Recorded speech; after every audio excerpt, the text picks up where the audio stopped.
when I started really dialing down how I do what I do and the science behind it, it was pretty mind-boggling at how simple it actually could be. So in a nutshell, when the brain senses pain, it does two basic things. It spasms muscle around an injury and then immediately compensates for that injury and the spasm. The analogy I use for my clients, if I reach up to scratch my head, my shoulder's awesome, I don't even think about it, I scratch.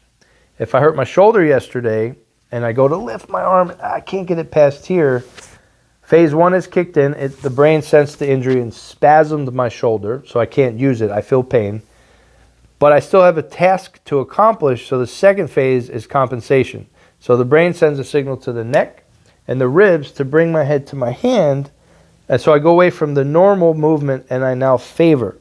Anytime your brain senses pain, its main job is protection. The entire protection is in your neuromuscular body, your entire muscular system.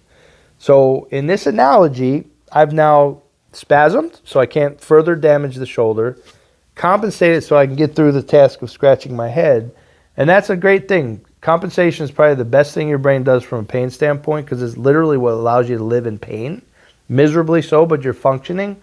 But on the flip side of the coin, it's the worst thing it could ever do because it ends up locking you into these patterns in only 3 to 4 weeks. And it takes 21 to 28 days to create a new neural pathway. It's what all athletes refer to as muscle memory. So golfers can hit thousands of shots a day so that they can just do it without thinking. In sport, muscle memory is awesome.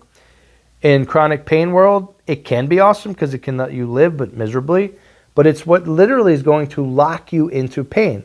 The entire pain world, the medical side of the world, the therapy side, they tend to treat you exactly where you hurt. If I got shoulder pain right here, I go to 10 specialists, I'm getting shots, PT, stretches for right here, with total disregard for what the original pain did elsewhere in my body.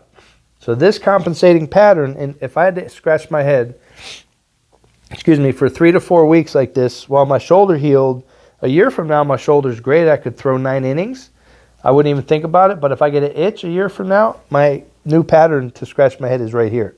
So that's what I just call a neural detour.